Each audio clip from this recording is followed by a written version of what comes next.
எனக்கு அருமையான கர்த்தருடைய பிள்ளைகளே, உங்களை எல்லாரையும் இந்த நிகழ்ச்சி மூலமாய் பார்ப்பது எனக்கு அதிக சந்தோஷம்.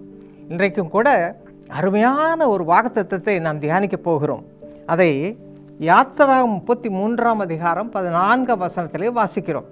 வேத புஸ்தகத்தை திறந்து என்னோடு கூட வாசிப்பீர்களா?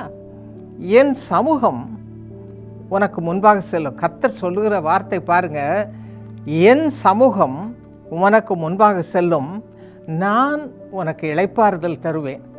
ஆண்டவர் முன்னால் போவாரானால் நமக்கு என்ன கிடைக்கும்? இளைப்பாறுதல் கிடைக்கும், சந்தோஷம் கிடைக்கும், ஆறுதல் கிடைக்கும். அப்போது ஆண்டவர் முன்னால் போகணுமானால் நம்ம என்ன செய்யணும்? அவரை தேடணும். எவ்வளோ அதிகமாக முழங்கால் படியிட்டு ஒவ்வொரு நாளிலும் அவரை தேடுகிறோமோ அப்பொழுதெல்லாம் இந்த ப்ராமிஸ், இந்த வாக்குத்தத்தத்தை நிறைவேறும். நம்ம தேடும் பொழுதெல்லாம் ஆண்டவர் என்ன செய்வாராம்? நமக்கு முன்னால் போவாராம், இளைப்பாறுதல் தருவாராம். எவ்வளோ பாக்கியம், நன்மை உண்டாயிருக்கிறது பார்த்தீங்களா? ஆண்டவராக இயேசு கிறிஸ்து தான் இதற்கு நமக்கு ஒரு முன்மாதிரி. சங்கீதம் 105:4 என்ன வாசிக்கிறோம்? கர்த்தருடைய தெய்வீக பிரசன்னத்தை நித்தமும் பயபக்தியுடன் தேடும் பொழுது தேவ பிரசன்னம் நம்மை நிரப்பும். இதற்கு ஆண்டவரே, அவருடைய வாழ்க்கையே நமக்கு முன் உதாரணம். பாருங்கள், வேத புஸ்தகத்தில் பார்த்தீங்கன்னா மார்க் 1ஆம் அதிகாரம் 35ஆம் வசனத்தில் என்ன வாசிக்கிறோம்? ஆண்டவர் என்ன செய்தாராம்? இயேசு கிறிஸ்து அதிகாலையில் இருட்டோட, அதிகாலைன்னா 8 மணி இல்லை, இன்றைக்கு எல்லாருக்கும் என்ன நேரம்? 8 மணி. அதான் எழும்புகிற நேரம், தூங்கி முழிக்கிற நேரம். ஏன்னா களைப்பு, ராத்திரி ரொம்ப லேட்டாக வேலை செய்தேன் என்று பலவித சாக்கு போக்குகளை சொல்லுகிறோம்.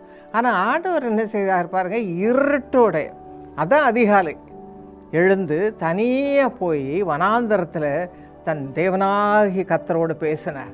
இதுதான் நல்ல உதாரணம். அதை போல் தாவீது பாருங்கள், அவனுடைய வாழ்க்கையில் சங்கீதம் 23:1 என்ன வாசிக்கிறோம்? கர்த்தர் என் மேய்ப்பராக இருக்கிறார், நான் தாழ்ச்சியடையேன். தைரியமாக சொல்கிறான், த லார்ட் இஸ் மை ஷெப்பர்ட், அவர் என் மேய்ப்பர், என் முன்னால் போகிறார், நான் பிறகால நடக்கிறேன் என்று சொல்லுகிறான். இது தாங்க மெய்யான கிறிஸ்தவ வாழ்க்கை. ஆண்டவர் முன்னால் போவார், நான் பிறகாலே அவர் பின்னாலே போகிறோம். அவர் எல்லாவற்றையும் நமக்காக செய்வார். அந்த காரியத்தை குறித்து கவலைப்பட வேண்டியதில்லை. இது என்னாகுமோ, அது என்னாகுமோ, இது எப்படி செய்கிறது, அது எப்படி செய்கிறது. ஒருவேளை புது ப்ராஜெக்ட் கொடுத்து இன்றைக்கு செய்யணும் என்று சொல்லியிருக்காங்கன்னா பயப்படுறோம். என்ன ஆகுமோ, இன்றைக்கு பரீட்சை எழுதணும், பரீட்சைக்கு போகும்போது என்ன செய்யுது, நான் படிச்சிருக்கேன், என்ன கேள்வி வருமோ தெரியலையே. அதே போல் வீட்டில் எவ்வளோ காரியங்களை செய்யும் பொழுது பயப்படுறோம். என்ன ஆகுமோ, எப்படி செய்கிறது, எப்படி ப்ளீஸ் பண்ணுறது என்றெல்லாம் நினைக்கிறோம். ஆனால் இந்த வசனத்தின்படி பாருங்கள், என் சமூகம் உனக்கு முன்பாக செல்லும், நான் உனக்கு இளைப்பாறுதல் தருவேன். அப்போ தான் தாவீது பாருங்கள் எப்படி தேடினானா. அதிகாலை 63ஆம் சங்கீதம் 1ஆம் வசனத்தில் பாருங்கள், அதிகாலையில் ஏசாமி போலேயே தேடினான். 6ஆம் வசனத்தில் பாருங்கள், இரவில் தேடினானா. அப்பொழுதும் இன்னொன்று பாருங்கள், 34ஆம் சங்கீதத்தில் 1ஆம் வசனத்தில் ஸ்தோத்திரம் பண்ணி தேடினானா. ஆகவே பிரியமானவர்களே, நான் உங்களிடத்து கெஞ்சி கேட்கிறேன், கர்த்தரை தேடுங்க, முழங்கால் படிக்கிட்டு அவரை நோக்கி கூப்பிடுங்க, உங்களுடைய கண்ணீரெல்லாம் அவர்கிட்ட சொல்லுங்கள், உங்களுடைய தேவையெல்லாம் சொல்லுங்கள். வேறு யாருக்கிட்டையும், எந்த மனுஷன்ட்டையும் சொல்லி பிரயோஜனம் கிடையாது. உங்கள் ஃப்ரெண்ட்ஸ் எல்லாம் உதவி செய்ய முடியாது, ஓரளவு தான் செய்ய முடியும். ஆனால் ஆண்டவராக இயேசு கிறிஸ்து உங்களோடு கூட இருந்து உங்களுக்கு இளைப்பாறுதல் தருவார், உங்களுக்கு எல்லாவற்றிலும் ஆசீர்வாதம் தருவார், ஆறுதல் தருவார், எப்படி செய்ய வேண்டும், இன்னது செய்ய வேண்டும் சொல்லி கொடுப்பார். He will be guiding you. ஆண்டவர் உங்களுக்கு வழி நடத்துவார். 32ஆம் சங்கீதம் 8ஆம் வசனத்தில் அதுதான் அழகாக சொல்லியிருக்கிறார். இந்த விதமாக எனக்கு அருமையானவர்களே, என்னை கேட்டுக்கொண்டிருக்கிற நான் பிரியமானவர்களே, முழங்கால் படியிட கற்றுக்கொள்ளுங்க. ஜெபம் பண்ணாமல் ஆசீர்வாதம் கிடையாது. இன்றைக்கும் கூட நாம் ஜெபித்து நம்முடைய வாழ்க்கையை அர்ப்பணிப்போமா?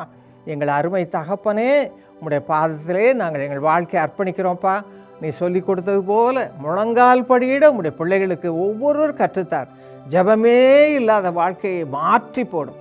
கர்த்தரை தேடுகிறவர்களுக்கோ ஒரு நன்மையும் குறைபடாது என்று அழகாய் வேதம் சொல்லுகிறது. அதன்படி உங்களுடைய பிள்ளைகளை நன்மையால் நிரப்பு, இளைப்பாறுதலை தாரும்.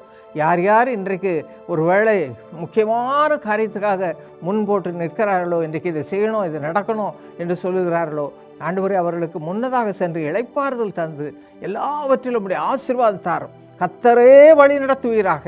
உடைய கிருபையுள்ள கரத்தை உடைய பிள்ளைகள் மேல் வைப்பீராக. கற்றுத்தாரப்பா, உம்மை தேடுவதற்கான அந்த வாஞ்சையை கொடுப்பீராக. இயேசுவின் நாமத்தில் ஜெபிக்கிறோம் நல்ல பிதாவே, ஆமென். Hey friends, we're excited about the Eluru Prayer Festival that's coming. நண்பர்களே, நடக்க இருக்கிற ஏலூரு பிரார்த்தனை திருவிழாவை குறித்து குதூகலித்துக் It's கொண்டிருக்கிறோம். going to happen on February 7, 8 and 9. பிப்ரவரி 7, 8, 9 தேதிகளிலே நடக்க இருக்கிறது. And God is leading us to go there to reach thousands of people. ஆயிரக்கணக்கான ஜனங்களை சந்திக்க கர்த்தர் எங்களை அங்கே நடத்துகிறார். I know some of them might be suffering so much in their life, சிலர் தங்கள் வாழ்க்கையிலே மிகவும் அதிகமாய் கஷ்டப்பட்டுக் கொண்டிருக்க கூடும். not having an answer who will help them. யார் தங்களுக்கு உதவி செய்வார் என்று பதிலில்லாமல் இருக்கக்கூடும். I know God is going to meet them there and show His great love through His miracles. அங்கே தேவன் அவர்களை சந்தித்து தம்முடைய அற்புதங்கள் மூலம் தம்முடைய மகத்தான அவர்களுக்கு காண்பிக்க I know போகிறார். they will cling on to Him.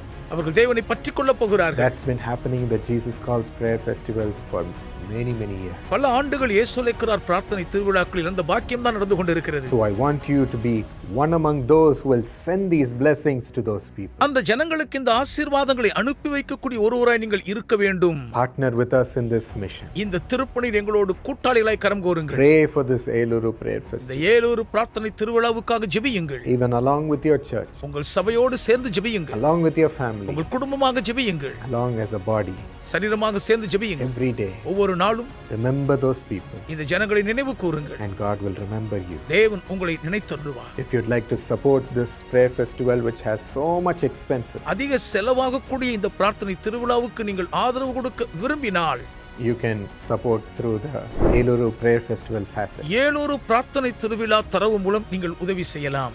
Either through your nearest prayer tower அருகில் இருக்கும் ஜெபகோபுரத்தின் மூலமாகவும் or செய்யலாம். through online jesuscalls.org இல்லாவிட்டால் இணைய வாயிலாக jesuscalls.org or மூலமும் through the app. அல்லது செயலி மூலமும் Give your செய்யலாம். best to be a blessing in their lives.